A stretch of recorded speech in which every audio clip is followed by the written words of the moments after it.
Welcome to the Genius Factory. Enjoy the video. You start inside, open the battery cover and expose the interior module. This gives you access to the program button and wiring.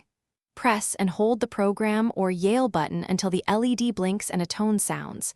This signals admin mode. Now enter your master code when prompted. This authenticates you as the admin and unlocks management commands.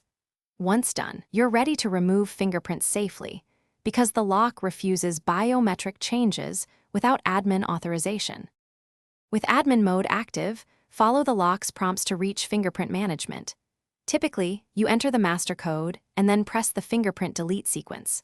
You can target a specific user ID to remove a single fingerprint or choose the delete all option to wipe every enrolled print. Confirm your selection by pressing the program button or re-entering the master code. The lock will give a confirmation tone and LED pattern. This ensures you removed the biometric entry and prevented unauthorized changes.